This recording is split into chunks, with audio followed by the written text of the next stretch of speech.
राजमहल में जन्म। मीरा का जन्म एक प्रतिष्ठित राजपूत राज परिवार में हुआ। उनका बाल्यकाल वैभव, ऐश्वर्य और सम्मान की छाया में बीता।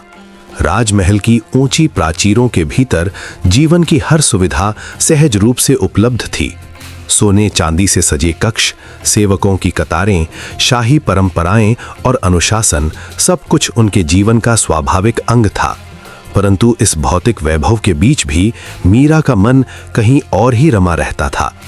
बाल्यावस्था से ही मीरा का स्वभाव अन्य बालिकाओं से भिन्न था। जहां राज परिवार की अन्य कन्याएं आभूषणों, खेलों और उत्सवों में आनंद ढूंढती थीं, वहीं मीरा का मन मौन, एकांत और विचार में अधिक रमता था।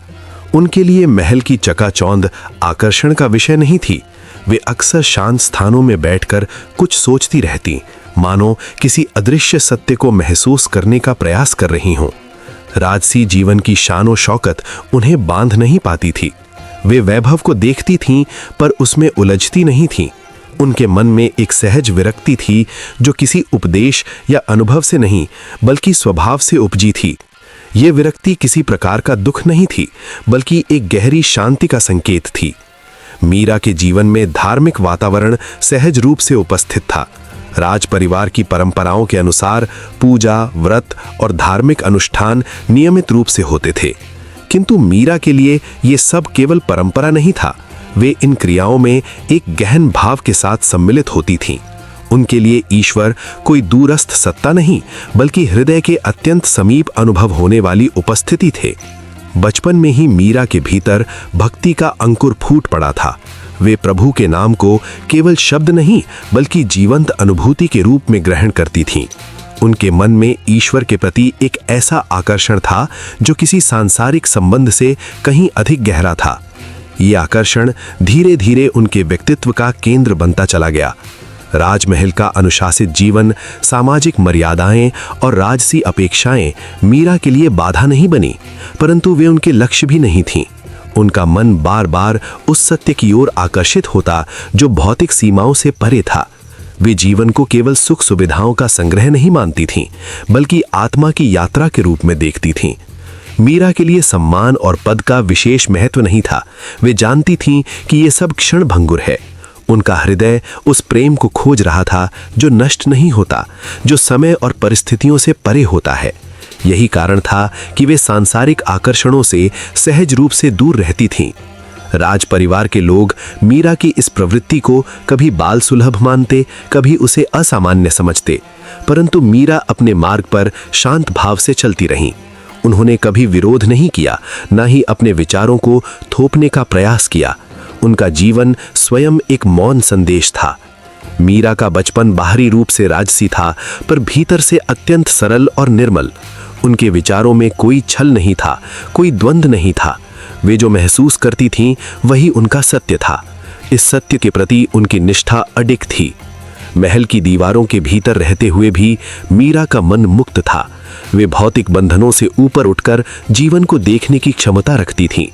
ये क्षमता उन्हें जन्म से प्राप्त हुई थी, मानो वे किसी विशेष उद्देश्य के लिए इस संसार में आई हों। धीरे धीरे ये स्पष्ट होने लगा कि मीरा का जीवन सामान्य राजकुमारी का जीवन नहीं होगा।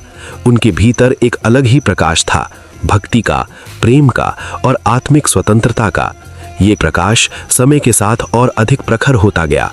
मीरा के जीवन की ये प्रारंभिक अवस्था उनके भावी जीवन की भूमिका थी। राजमहल में जन्म लेने के बावजूद उनका वास्तविक संसार भीतर था। बाहरी ऐश्वर्य उनके लिए साधन था, साध्य नहीं। उनका साध्य था ईश्वर से एकत्व। इस प्रकार मीरा का जन्म केवल एक राज परिवार में नहीं हुआ था बल्कि एक ऐसी चेतना के रूप में हुआ था जो आगे चलकर भक्ति, प्रेम और त्याग की अद्भुत मिसाल बनने वाली थी। राजमहल उनके जीवन की शुरुआत था पर उनकी मंजिल उससे कहीं आगे, कहीं ऊंची और कहीं अधिक शाश्वत थी। बाल्यकाल में कृष्ण प्रेम। मीरा का जन्म जिस घर में हुआ वहां राजसी वैभव था, पर उसके हृदय में आरंभ से ही वैराग्य और प्रेम का अद्भुत संगम था। बाल्यकाल में ही उसके अंतःकरण में ऐसा भाव जागा जो सामान्य बालकों से भिन्न था। जहां अन्य बच्चे खेल कूद में मग्न रहते, वहीं मीरा का मन किसी अदृश्य अलौकिक स्नेह से भरा रहता। वो प्रेम शब्दों में नहीं, अनुभूति में बसता था। वो प्रेम था श्री कृष्ण के प्रति। मीरा ने बाल्यावस्था में ही गिरधर गोपाल की मूर्ति को अपना सर्वस्व मान लिया। वो मूर्ति उसके लिए केवल पत्थर या धातु नहीं थी, बल्कि सजीव चेतना थी। मीरा उससे बात करती, उसे निहारती, उसी में हंसती और उसी में रोती। उसके लिए कृष्ण कोई दूर के देवता नहीं थे, वे उसके अपने थे, सखा, स्वामी और जीवन के एकमात्र आधार। मीरा का बाल मन निष्कपट था। उसमें कोई छल नहीं था, कोई दिखावा नहीं था। जो भाव भीतर उठता वही बाहर प्रकट हो जाता। कृष्ण के प्रति उसका प्रेम किसी नियम, विधि या ग्रंथ से बंधा नहीं था। वो प्रेम स्वाभाविक था, जैसे फूल की सुगंध, जैसे नदी का बहाव। मीरा कृष्ण को पुकारती नहीं थी, वो बस उन्हें जीती थी। जब वो छोटी थी तब किसी ने उसे ये नहीं सिखाया कि भक्ति क्या होती है, फिर भी उसके प्रत्येक श्वास में भक्ति थी। वो गिरधर को अपने संग बिठाकर भोजन करती, अपने खिलौने उनके चरणों में रख देती और स्वयं को उनका मान लेती। मीरा का ये भाव बालहट नहीं था, वो आत्मिक स्वीकार था। मीरा के लिए कृष्ण केवल भगवान नहीं थे, वे उसके जीवन की दिशा थे। वो उन्हें अपना रक्षक मानती, अपना मार्गदर्शक मानती और अपना जीवन साथी भी। बाल्यावस्था में ही उसके मन में ये भाव स्थिर हो गया कि उसका जीवन कृष्ण के लिए है और कृष्ण उसके लिए। उसके प्रेम में कोई भय नहीं था, कोई संकोच नहीं था। वो खुले मन से कहती कि वो कृष्ण की है। समाज क्या कहेगा, ये विचार उसके मन में कभी नहीं आया। मीरा का प्रेम स्वतंत्र था, बंधनों से मुक्त था। मीरा का बाल्यकाल भक्ति से भीगा हुआ था। उसके लिए दिन की शुरुआत और अंत कृष्ण से ही होता था। वो उन्हें देखे बिना सो नहीं पाती और उन्हें स्मरण किए बिना जाग नहीं पाती। कृष्ण का नाम उसके होठों पर सहज ही आ जाता था, जैसे श्वास के साथ। मीरा का ये प्रेम किसी एक क्षण का नहीं था, वो निरंतर बहने वाली धारा थी। समय के साथ उसका शरीर बड़ा हुआ, पर उसका भाव वैसा ही रहा, बाल सुलभ, सरल और पूर्ण समर्पण से भरा। मीरा को कृष्ण में केवल आनंद नहीं मिला, उसे शांति भी मिली। वो संसार की चकाचौंध से अनभिज्ञ रहते हुए भी भीतर से पूर्ण थी। उसका मन किसी अभाव को नहीं जानता था, क्योंकि उसके पास गिरधर थे। उसके प्रेम में अधिकार नहीं था, केवल स्वीकार था। वो कृष्ण से कुछ मांगती नहीं थी, बस उन्हें चाहती थी। यही उसका धन था, यही उसका संसार। मीरा का बाल्यकाल ये सिखाता है कि सच्ची भक्ति ज्ञान से नहीं, प्रेम से जन्म लेती है। जहां प्रेम निष्कपट होता है, वहां ईश्वर स्वयं प्रकट हो जाते हैं। मीरा ने कृष्ण को बालपन में ही अपना मान लिया था, इसलिए उसका जीवन किसी और दिशा में जा ही नहीं सकता था। आगे चलकर संसार ने उसे समझने की कोशिश की, पर मीरा को किसी की समझ की आवश्यकता नहीं थी। उसे तो केवल गिरधर का प्रेम चाहिए था। उसका बाल्यकाल ही उसके पूरे जीवन की आधारशिला बन गया। उसी निष्कलुष प्रेम ने उसे मीरा बनाया, एक ऐसी भक्त जो आज भी प्रेम और भक्ति का प्रतीक है। मीरा का कृष्ण प्रेम ये संदेश देता है कि जब हृदय पूरी सच्चाई से किसी को अपना लेता है, तो वही ईश्वर बन जाता है। बाल्यकाल में उपजा ये प्रेम जीवन भर दीपक की तरह जलता रहा और मीरा के प्रत्येक कदम को प्रकाश देता रहा। ये कथा मीरा के जीवन के उस चरण की है जहां विवाह के बाद उनका अंतर्द्वंद्व और भी गहरा हो गया। ये कोई साधारण संघर्ष नहीं था, बल्कि आत्मा और संसार के बीच का टकराव था। मीरा का विवाह मेवाड़ के राजकुमार से हुआ। ये विवाह राजनीतिक था, राजघराने की मर्यादाओं और परंपराओं से बंधा हुआ। राजमहल में प्रवेश करते ही मीरा का जीवन बदल गया। बाहर से ये वैभव, सम्मान और ऐश्वर्य से भरा जीवन था, पर भीतर से ये उनके मन के लिए कठिन परीक्षा बन गया। राजमहल की दीवारें ऊंची थीं, पर उनसे भी ऊंची थीं वहां की परंपराएं। हर कार्य का एक निश्चित नियम था। उठने बैठने से लेकर बोलने तक, हंसने से लेकर चलने तक सब कुछ मर्यादा में बंधा हुआ था। मीरा को रानी कहा जाने लगा, पर उनका मन इस संबोधन में नहीं अटका। उनके लिए तो वे वही मीरा थीं जो बाल्यकाल से कृष्ण को अपना सर्वस्व मानती आई थीं। विवाह के बाद उनसे अपेक्षा की गई कि वे राजकुमारी की तरह रहें, राजवंश की गरिमा को बनाए रखें, पूजा पाठ को सीमित रखें और भक्ति को निजी दायरे तक ही रखें। पर मीरा की भक्ति सीमाओं में नहीं समा सकती थी। वे कृष्ण को केवल मंदिर में नहीं खोजती थीं, वे उन्हें अपने श्वास प्रश्वास में अनुभव करती थीं। जब वे कृष्ण का नाम लेती थीं तो उन्हें संसार की कोई परवाह नहीं रहती थी। राजमहल में रहने वाली स्त्रियां उन्हें समझाने का प्रयास करतीं। वे कहतीं कि अब वे एक रानी है, उनका आचरण पूरे राज्य के लिए उदाहरण है। पर मीरा के लिए उदाहरण केवल कृष्ण थे। उन्हें ये बात समझ नहीं आती थी कि प्रेम और भक्ति को कैसे नियमों में बांधा जा सकता है। उनके लिए कृष्ण कोई देवता मात्र नहीं थे, वे उनके जीवन के स्वामी थे। धीरे धीरे ये टकराव स्पष्ट होने लगा। राजमहल के लोग मीरा की भक्ति को संदेह की दृष्टि से देखने लगे। उन्हें लगता था कि मीरा राजघराने की मर्यादा को तोड़ रही हैं। मीरा रात रात भर जागकर कृष्ण के भजन गाती। उन्हें न समय का भान रहता, न समाज की चिंता। उनके लिए केवल एक ही सत्य था, कृष्ण। उनके पति ने भी कई बार उन्हें समझाने का प्रयास किया। उन्होंने कहा कि मीरा, तुम्हारा प्रेम तुम्हारा निजी विषय हो सकता है, पर तुम्हें राजमहल की परंपराओं का भी सम्मान करना चाहिए। मीरा ने विनम्रता से उनकी बात सुनी, पर उनके मन में कोई परिवर्तन नहीं आया। उन्होंने कहा कि मैं किसी का अपमान नहीं करना चाहती, पर मैं अपने कृष्ण को भी नहीं छोड़ सकती। ये उत्तर राजमहल के लिए असहज था। वहां त्याग का अर्थ कुछ और था और मीरा के लिए त्याग का अर्थ कुछ और।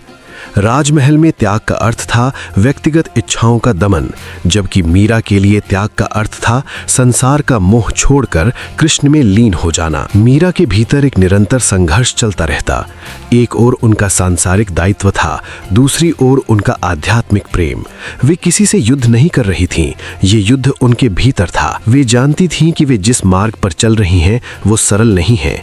उन्हें तिरस्कार मिलेगा, अपमान सहना पड़ेगा, पर फिर भी उनका मन डगमगाता नहीं था। राजमहल की दीवारों के भीतर रहते हुए भी मीरा का मन मुक्त था। वे अपने कक्ष में बैठकर कृष्ण से बातें करती, जैसे कोई प्रिय अपने प्रिय से करता है।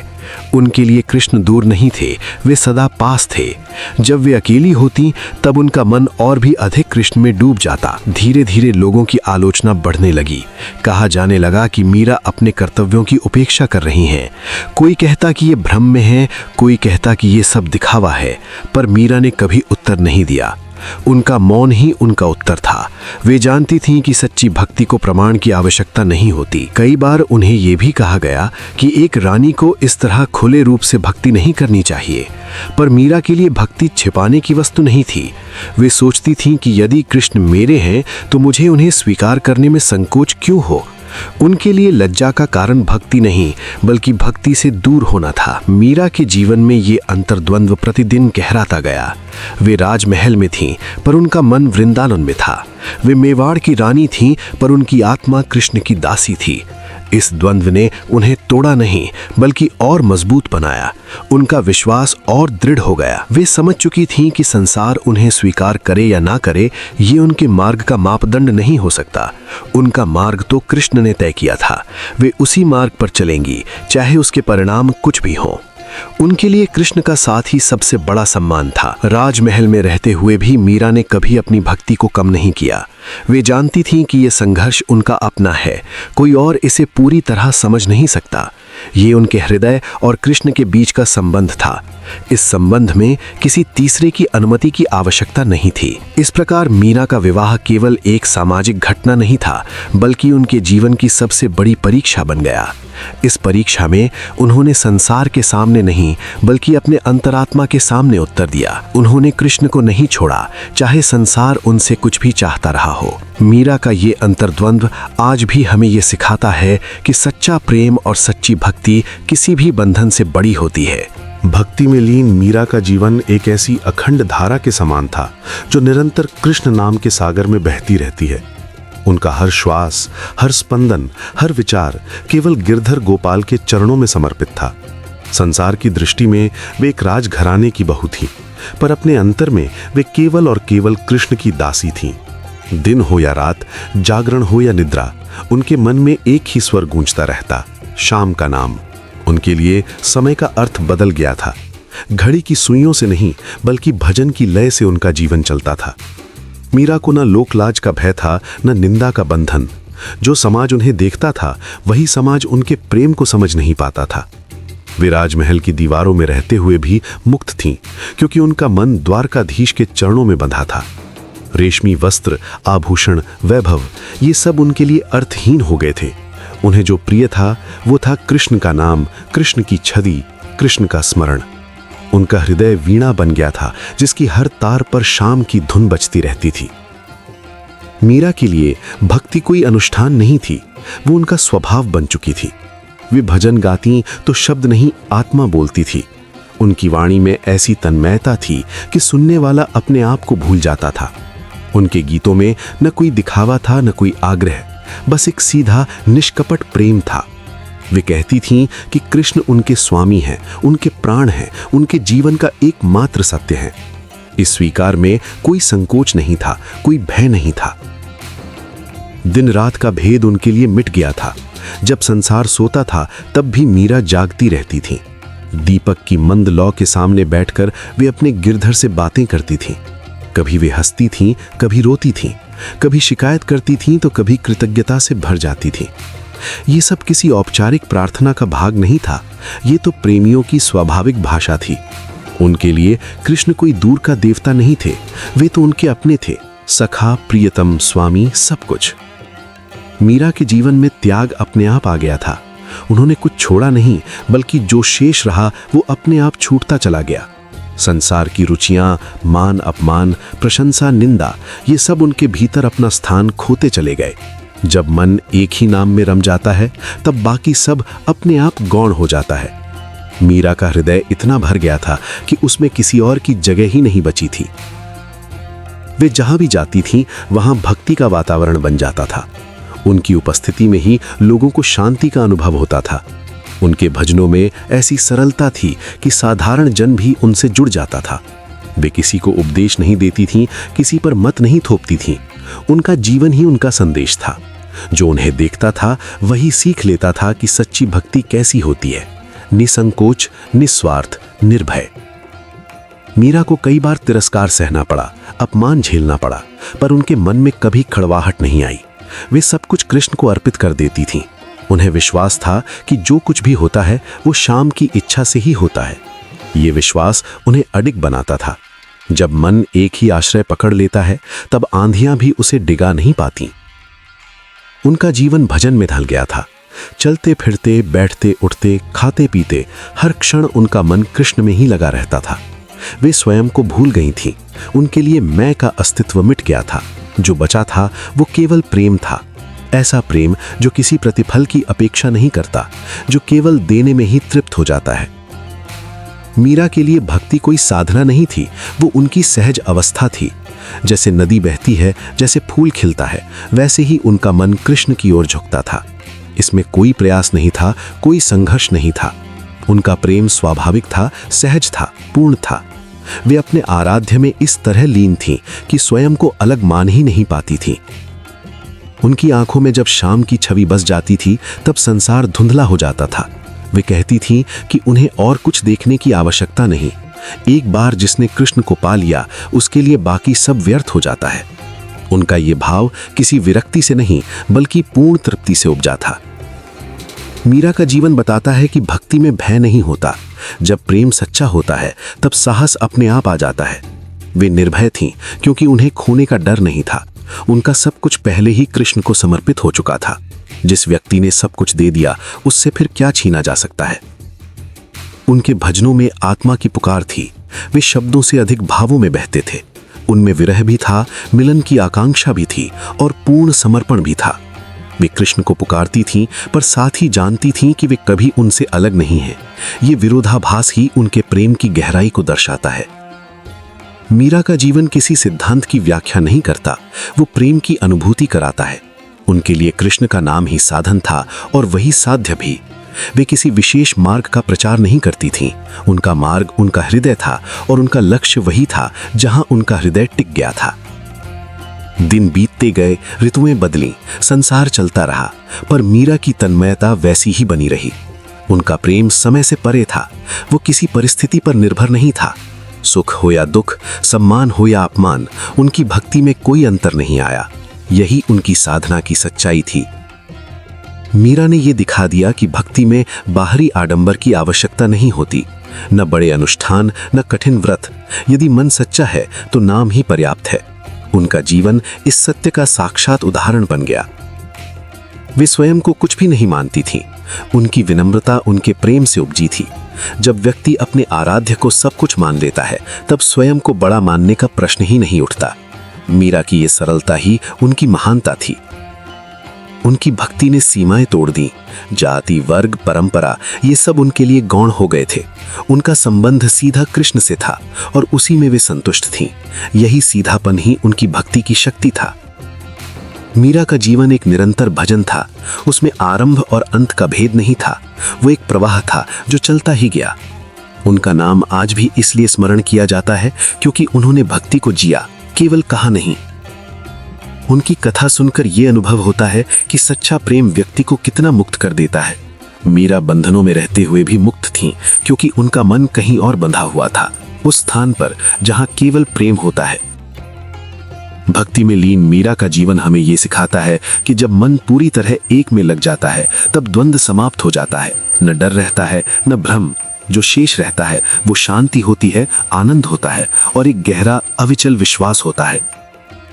मीरा की भक्ति कोई कथा मात्र नहीं है, वो एक अनुभव है। जो उसे पढ़ता है, सुनता है या महसूस करता है, उसके भीतर भी कहीं ना कहीं एक तार झंझना उठती है। यही उनकी साधना की सच्ची विजय है। उनका जीवन ये कहता है कि ईश्वर दूर नहीं है।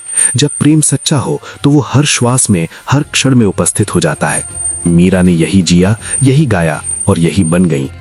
मीरा की भक्ति जैसे जैसे गहरी होती गई, वैसे वैसे उसके चारों ओर का संसार उससे दूर होता चला गया।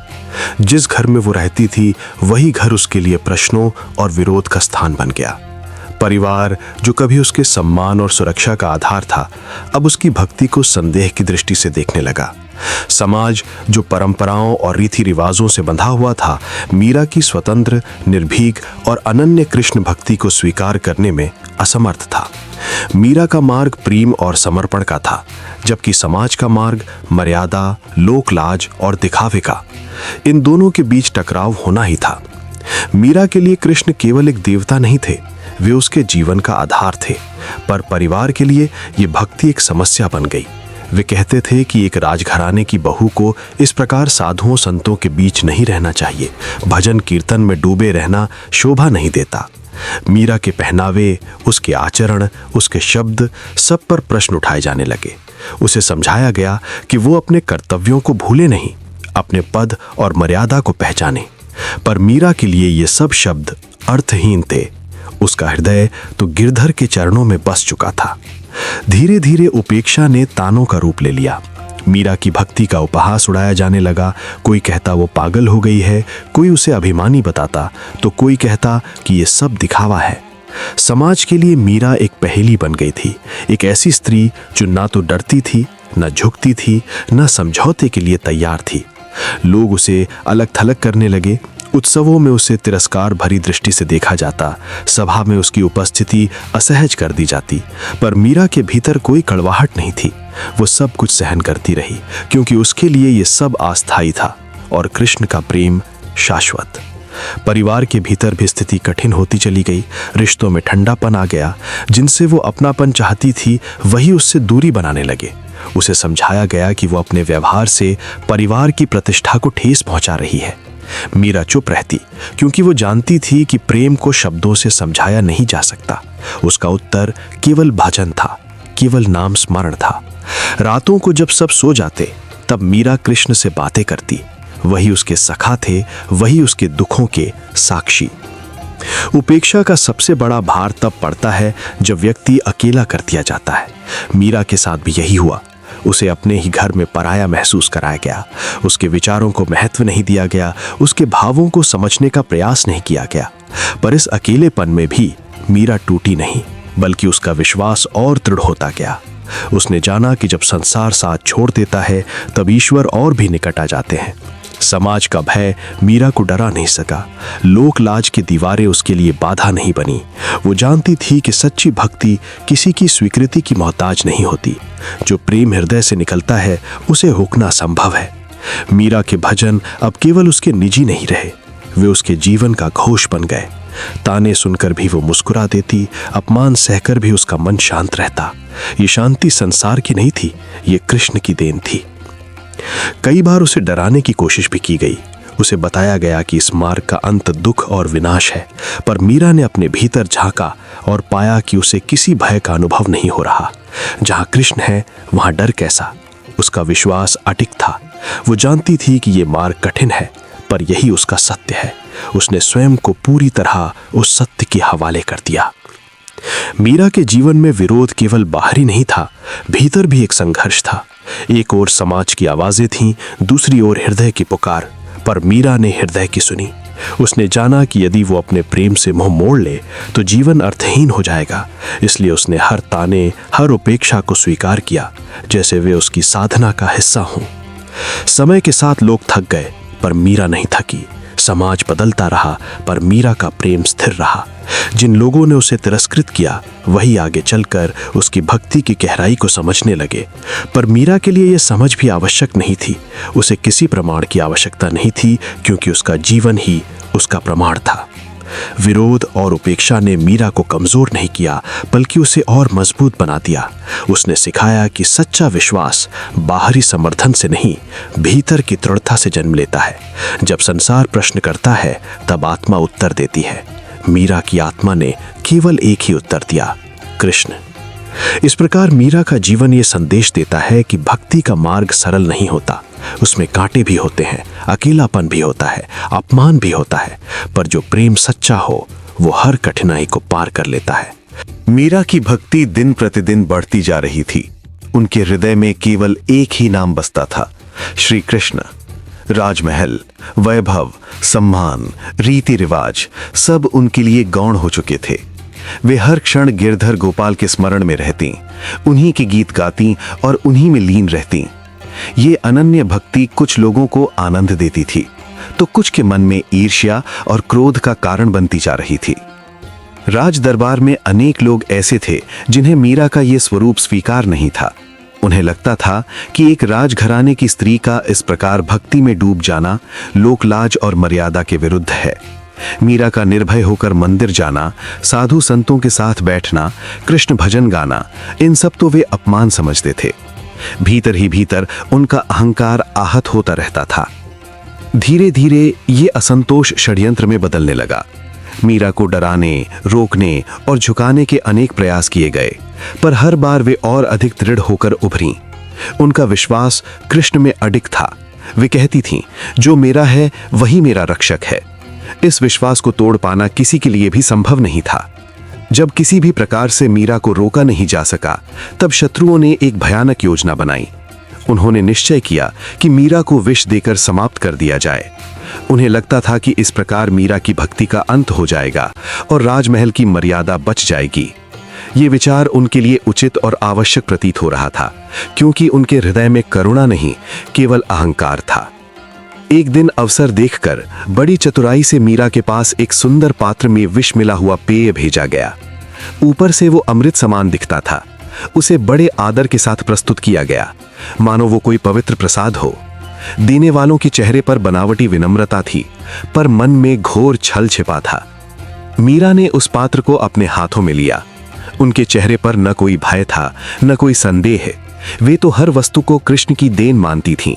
उनके लिए जीवन और मृत्यु दोनों ही श्री कृष्ण के हाथों में थे। उन्होंने उस प्याले को देखा और मुस्कुरा दी। मीरा ने मन ही मन कृष्ण का स्मरण किया।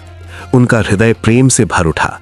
उन्होंने सोचा, यदि ये प्रभु की इच्छा है तो यही मेरे लिए प्रसाद है।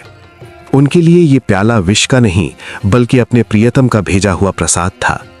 उन्होंने आंखें बंद की और मधुर स्वर में कृष्ण का नाम लिया, मेरे तो गिरधर गोपाल, दूसरों न कोई। और बिना किसी संकोच के उन्होंने उस प्याले को पी लिया। जिस क्षण शत्रु ये दृश्य देख रहे थे, उनके मन में ये विश्वास था कि अब मीरा का अंत निश्चित है। वे भीतर ही भीतर अपनी विजय पर प्रसन्न हो रहे थे, परंतु प्रभु की लीला कुछ और ही थी। मीरा के शरीर पर विष का कोई प्रभाव नहीं हुआ। उनका मुख शांत था, नेत्रों में वही भक्ति का तेज था। उनके चेहरे पर दिव्य शांति झलक रही थी। ऐसा प्रतीत हो रहा था मानो उन्होंने कोई साधारण जल पी लिया हो। उनका हृदय कृष्ण प्रेम में पहले से अधिक डूब गया। ये दृश्य देखकर सभी स्तब्ध रह गए। जो लोग मीरा के पतन की प्रतीक्षा कर रहे थे, वे भय और आश्चर्य से भर उठे। उनके लिए यह समझ पाना कठिन था कि यह कैसे संभव हुआ।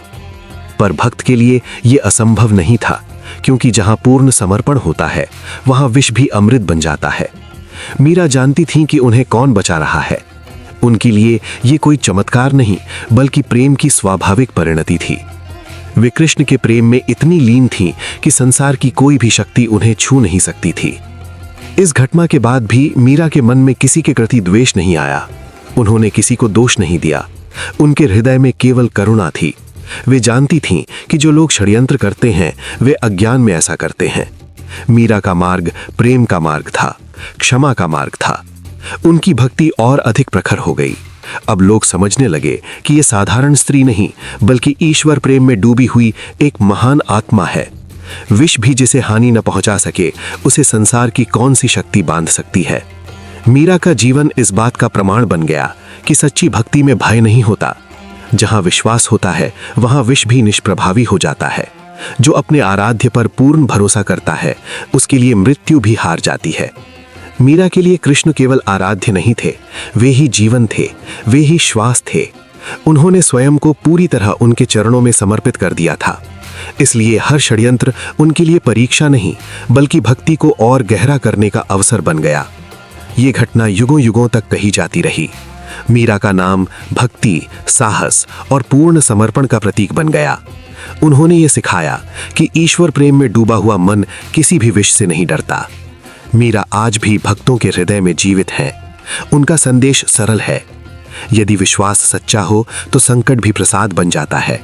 यदि प्रेम अटूट हो। मीरा के जीवन में वो क्षण साधारण नहीं था, पर वो किसी दिखावे वाले चमत्कार की तरह भी नहीं था। वो भक्ति की उस गहराई का परिणाम था जहां ईश्वर और भक्त के बीच कोई दूरी नहीं रह जाती। जब विष का प्याला मीरा के सामने लाया गया, तब उस क्षण में न भय था, न संदेह, न कोई प्रश्न।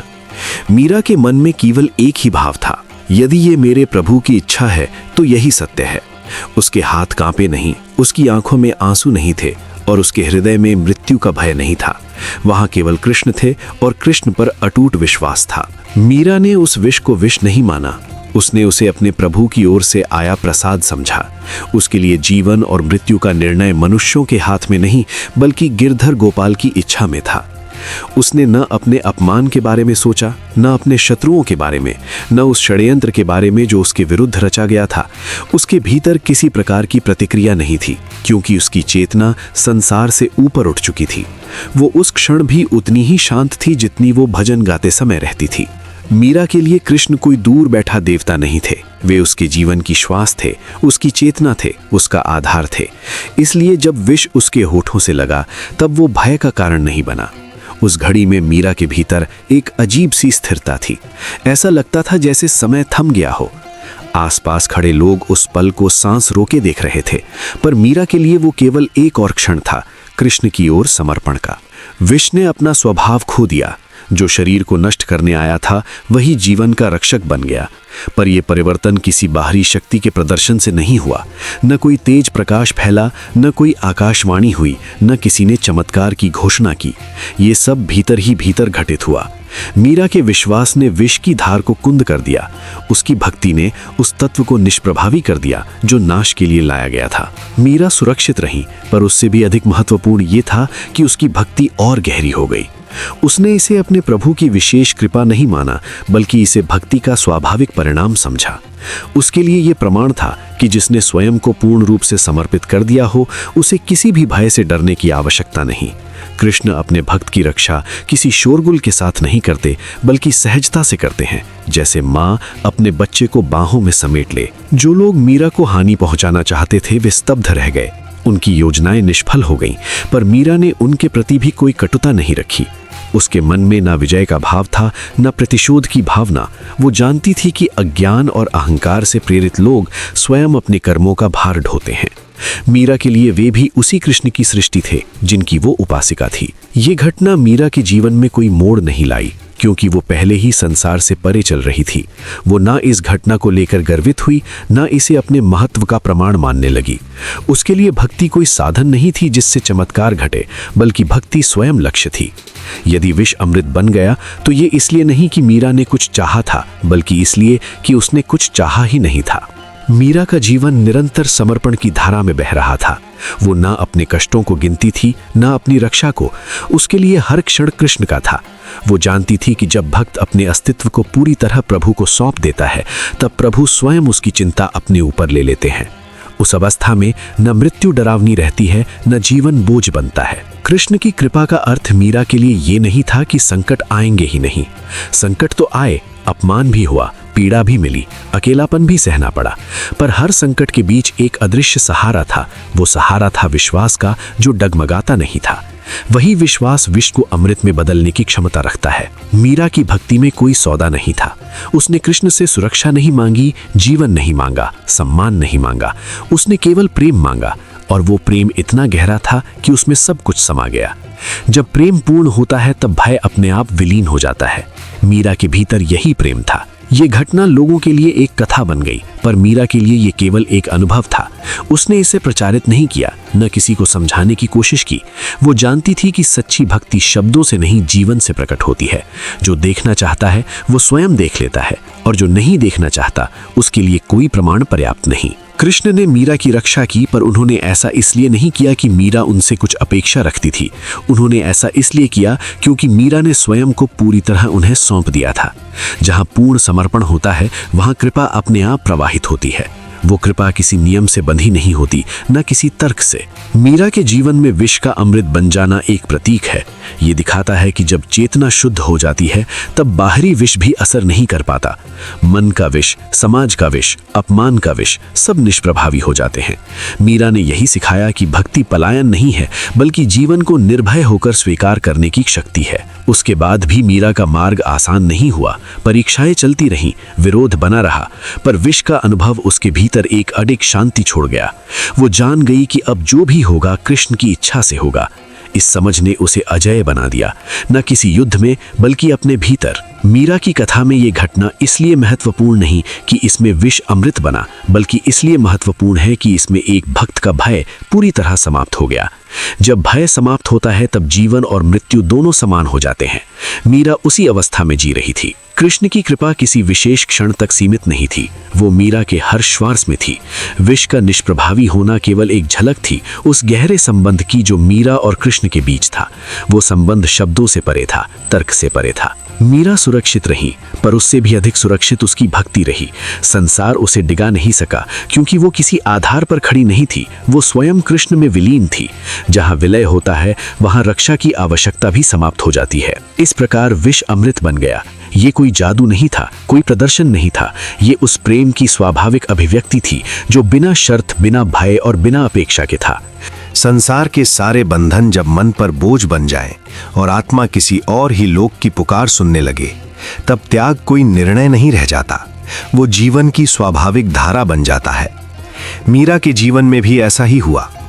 वर्षों तक राजमहल की दीवारों के भीतर रहकर उन्होंने संसार की हर मर्यादा निभाने का प्रयास किया, हर अपेक्षा को समझने की कोशिश की, हर संबंध को निभाने का यत्न किया, परंतु उनका हृदय किसी और ही सत्य से जुड़ा हुआ था। वो सत्य था कृष्ण, वो प्रेम था कृष्ण, और वही उनका सर्वस्व था। जब संसार बार बार उन्हें रोकने लगा, उनके प्रेम को पाप कहने लगा, उनकी भक्ति को पागलपन बताने लगा, तब मीरा के भीतर का दीपक और अधिक प्रज्वलित हो उठा।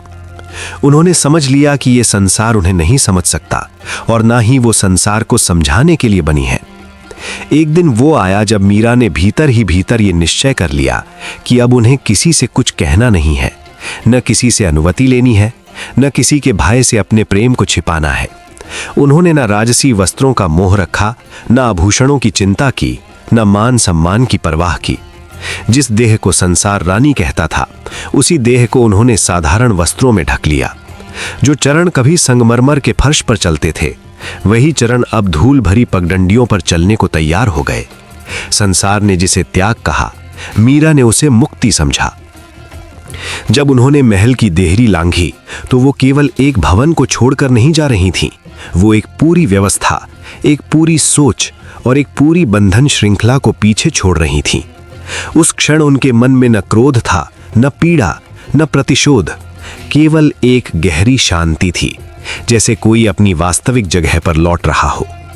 मीरा जानती थीं कि उनका मार्ग सरल नहीं होगा, पर उन्हें यह भी ज्ञात था कि प्रेम का मार्ग कभी सरल नहीं होता। इसके बाद मीरा का जीवन एक निरंतर यात्रा बन गया।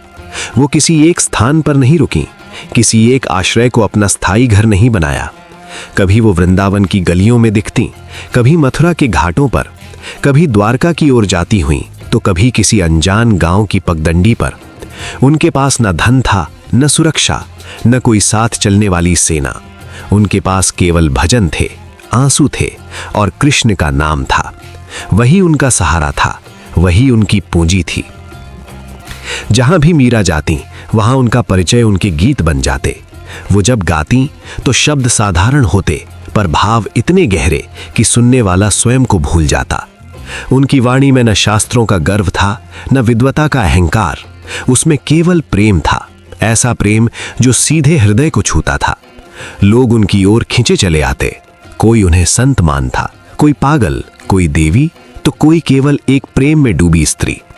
मीरा को इन सब नामों से कोई अंतर नहीं पड़ता था। उनके लिए तो केवल एक ही पहचान पर्याप्त थी, कृष्ण की दासी। तीर्थों में भटकते हुए मीरा ने देखा कि संसार हर जगह एक सा है। कहीं वैभव है, कहीं दरिद्रता, कहीं अहंकार है, कहीं विनम्रता, कहीं पूजा है, कहीं उपेक्षा, पर हर जगह उन्हें वही पीड़ा दिखी, वही खोज दिखी, वही अधूरापन दिखा। लोग मंदिरों में जाते थे, मूर्तियों के आगे सिर झुकाते थे, पर हृदय में भय और लालच भरे रहते थे। मीरा ये देखकर दुखी होती, पर उन्हें किसी को उपदेश देने की आवश्यकता नहीं लगती थी। वो बस गाती, क्योंकि उनका विश्वास था कि प्रेम का गीत उपदेश से अधिक प्रभावी होता है। उनके गीतों में संसार के लिए कोई तिरस्कार नहीं था। वो संसार को शत्रु नहीं मानती थीं। वो बस ये कहती थीं कि संसार क्षणिक है और प्रेम शाश्वत है। वो बताती थीं कि जिसने कृष्ण को पा लिया, उसके लिए कुछ भी शेष नहीं रह जाता। जिसने प्रेम को अपना लिया, उसके लिए भय का कोई स्थान नहीं बचता। उनके शब्दों में ऐसी सहजता होती कि साधारण किसान, स्त्रियां, बच्चे और वृद्ध सभी उनसे जुड़ जाते। कई बार उन्हें अपमान सहना पड़ा, कहीं उन्हें आश्रय नहीं मिला, कहीं भोजन नहीं मिला, कहीं लोगों ने उन्हें पत्थर मारे, कहीं उपहास किया, पर मीरा का मन इन सब से विचलित नहीं हुआ। उन्हें लगता था कि ये सब भी कृष्ण की ही लीला है। यदि सुख स्वीकार है तो दुख भी स्वीकार है, यदि सम्मान स्वीकार है तो अपमान भी स्वीकार है। उनके लिए हर अनुभव भक्ति का ही एक रूप था। रातें कई बार खुले आकाश के नीचे बीतती थीं। ठंडी हवा, मौन आकाश और दूर कहीं जलती कोई दीप शिखा, इन्हीं के बीच मीरा अपने गिरधर से बातें करती थीं। वो उनसे शिकायत नहीं करती थीं, न प्रश्न पूछती थीं। वो बस अपने प्रेम को उनके चरणों में अर्पित कर देती थीं। उनके आंसू भी भजन बन जाते और उनकी पीड़ा भी संगीत में ढल जाती। समय के साथ मीरा की कीर्ति फैलने लगी। लोग दूर दूर से उन्हें सुनने आने लगे, पर प्रसिद्धि भी उन्हें बांध नहीं सकी। जहां उन्हें लगा कि लोग उनके माध्यम से कृष्ण की ओर देख रहे हैं, वहां वो ठहर गईं। जहां उन्हें लगा कि लोग उन्हें ही देखने लगे हैं, वहां से वो चुपचाप आगे बढ़ गईं।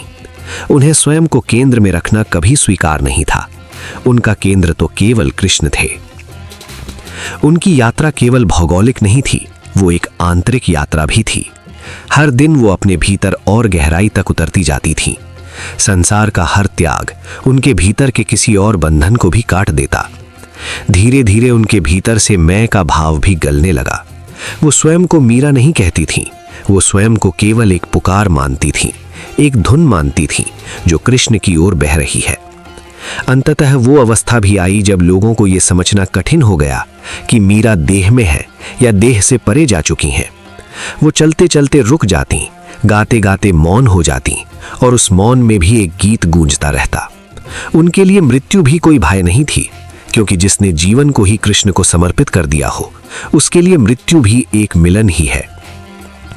मीरा का संसार त्याग वास्तव में संसार से पलायन नहीं था, वो संसार को प्रेम का दर्पण दिखाने का एक मार्ग था। उन्होंने ये सिखाया कि त्याग वस्त्रों से नहीं होता, वो भीतर से होता है। उन्होंने ये बताया कि भक्ति किसी नियम की मोहताज नहीं होती, वो केवल हृदय की सच्चाई मांगती है। और उन्होंने ये सिद्ध किया कि जब प्रेम पूर्ण हो जाता है, तब संसार अपने आप छूट जाता है।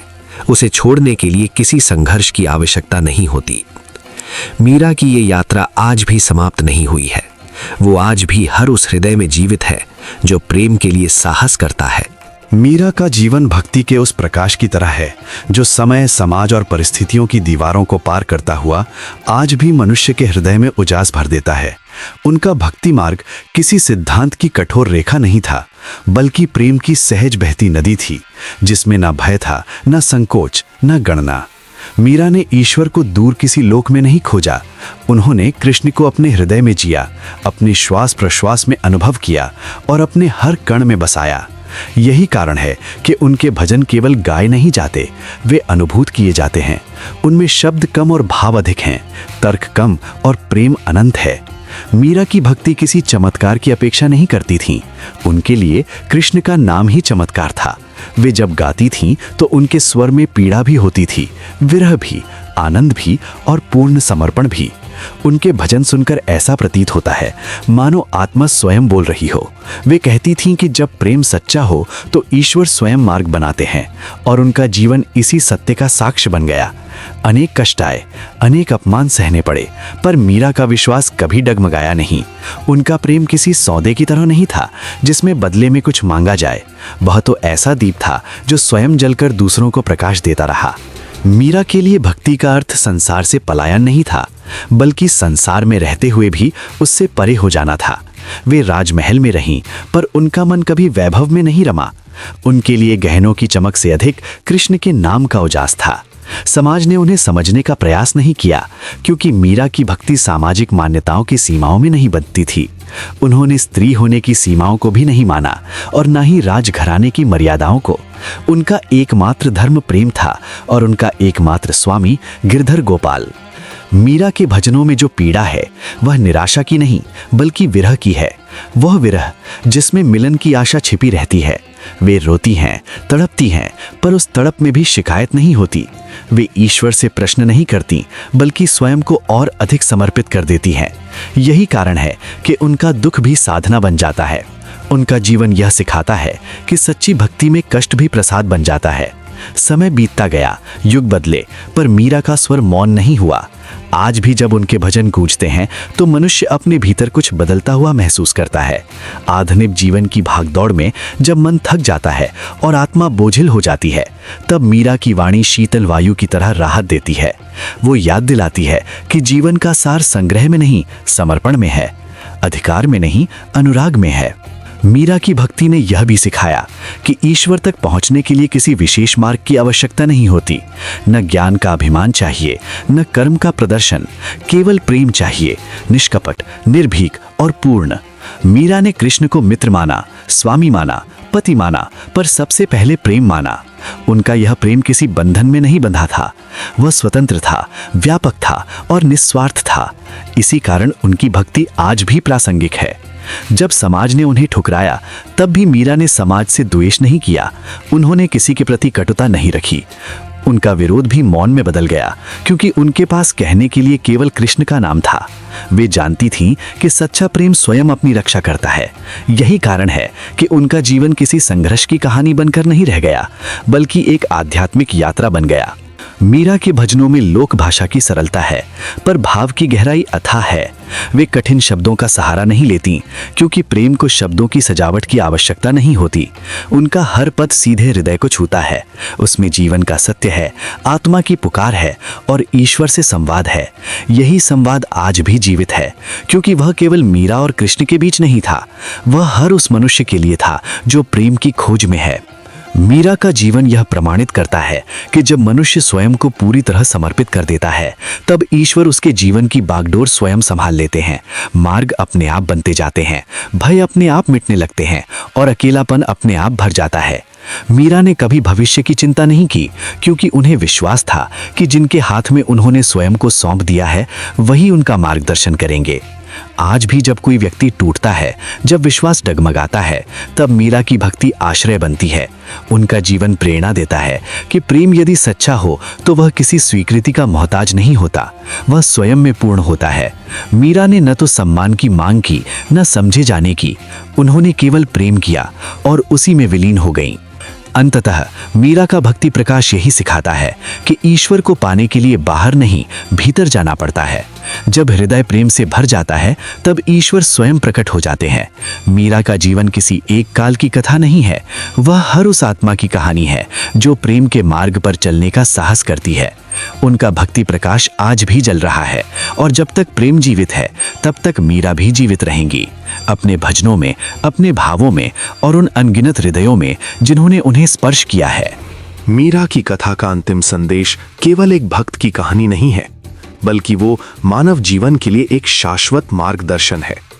मीरा का जीवन ये सिद्ध करता है कि सच्ची भक्ति बाहरी परिस्थितियों पर निर्भर नहीं होती। भय, कष्ट, अपमान, विरोध और अकेलापन, इनमें से कोई भी तत्व उस आत्मा को विचलित नहीं कर सकता जो ईश्वर के प्रति पूर्ण समर्पण से भरी हो। मीरा ने अपने जीवन में यह सत्य जी कर दिखाया कि भक्ति कोई दिखावा नहीं, बल्कि आत्मा की वो पुकार है जो केवल अपने आराध्य को पहचानती है और उसी में विलीन हो जाती है। मीरा का मार्ग सहज नहीं था। राजमहल की चकाचौंध, सामाजिक मर्यादाएं, पारिवारिक अपेक्षाएं और लोकलाज, इन सब के बीच उनका मन केवल कृष्ण में रमा रहा। उन्होंने संसार की उन सभी बंधनों को त्याग दिया जिन्हें लोग जीवन का आधार मानते हैं। मीरा के लिए सुख और दुख, मान और अपमान, जीवन और मृत्यु सब एक समान हो गए, क्योंकि उनके भीतर केवल एक ही भाव था, कृष्ण प्रेम। ये प्रेम इतना गहरा था कि वो हर भाई से परे था। जहां सामान्य मनुष्य कष्ट से टूट जाता है, वहीं मीरा का विश्वास और अधिक प्रबल हो जाता था। उनके जीवन में अनेक ऐसे क्षण आए जब उन्हें डराया गया, तिरस्कृत किया गया और यहां तक कि मृत्यु का भय भी दिखाया गया। परंतु मीरा का हृदय न डगमगाया, न विचलित हुआ। उनका विश्वास अडिग रहा, क्योंकि वो जानती थीं कि जिसने स्वयं को ईश्वर को समर्पित कर दिया है, उसके लिए भय का कोई स्थान नहीं रहता। मीरा ने सिद्ध किया कि सच्ची भक्ति किसी सौदे की तरह नहीं होती, जहां बदले में सुख की अपेक्षा की जाए। वो तो निस्वार्थ प्रेम है, जिसमें भक्त स्वयं को पूरी तरह मिटा देता है। मीरा की कथा हमें यह भी सिखाती है कि भक्ति सामाजिक स्वीकृति की मोहताज नहीं होती। समाज ने उन्हें समझने के बजाय ठुकराया, पर मीरा ने समाज से लड़ने का मार्ग नहीं चुना। उन्होंने न क्रोध किया, न प्रतिशोध लिया। उनका उत्तर केवल भजन था, केवल प्रेम था, केवल समर्पण था। यही उनकी सबसे बड़ी शक्ति थी। उन्होंने दिखाया कि जब मनुष्य ईश्वर में पूर्ण रूप से लीन हो जाता है, तब बाहरी विरोध स्वयं ही अर्थहीन हो जाता है। मीरा के जीवन का सार ये है कि भक्ति किसी विशेष स्थान, वेश या परंपरा में बंधी नहीं होती। वो हृदय की पवित्रता से जन्म लेती है। मीरा ने ना तो शास्त्रों का प्रदर्शन किया, ना ही ज्ञान का अहंकार रखा। उनकी भक्ति सरल थी, निष्कपट थी और पूर्ण थी। इसी कारण उनकी वाणी में वो शक्ति थी जो आज भी लोगों के हृदय को स्पर्श करती है। उनके भजन केवल शब्द नहीं, बल्कि अनुभव थे, ऐसे अनुभव जिनमें आत्मा स्वयं बोलती है। मीरा की कथा हमें यह भी सिखाती है कि जब मनुष्य ईश्वर पर पूर्ण विश्वास करता है, तब वो अकेला नहीं रहता। भले ही संसार उसे छोड़ दे, ईश्वर की कृपा उसे थामे रखती है। मीरा का जीवन इसका प्रमाण है कि जहां पूर्ण समर्पण होता है, वहां ईश्वर स्वयं मार्ग बनाते हैं। मीरा ने कभी चमत्कार की मांग नहीं की, फिर भी उनका जीवन स्वयं एक चमत्कार बन गया। उनका अस्तित्व ही ये संदेश देता है कि ईश्वर की कृपा शब्दों में नहीं, अनुभव में प्रकट होती है। आज के समय में जब मनुष्य भय, असुरक्षा और स्वार्थ से घिरा हुआ है, मीरा की कथा हमें भीतर झांकने के लिए प्रेरित करती है। वो हमें याद दिलाती है कि सच्चा सुख बाहरी उपलब्धियों में नहीं, बल्कि आंतरिक शांति में है। और ये शांति तभी मिलती है जब मन पूर्ण रूप से समर्पित हो। मीरा ने जीवन को उसी दृष्टि से देखा जहां ईश्वर ही अंतिम सत्य है और बाकी सब क्षणिक है। अंततः मीरा की कथा हमें ये सिखाती है कि भक्ति कोई पलायन नहीं, बल्कि साहस है। ये वो साहस है जो मनुष्य को भय से मुक्त करता है, कष्ट में भी स्थिर रखता है और अपमान में भी प्रेम सिखाता है। मीरा का जीवन एक मौन संदेश है कि जब आत्मा ईश्वर से जुड़ जाती है, तब जीवन की हर पीड़ा भी प्रसाद बन जाती है। यही मीरा की कथा का अंतिम और सबसे गहरा संदेश है। जय श्री हरि, राधे कृष्णा।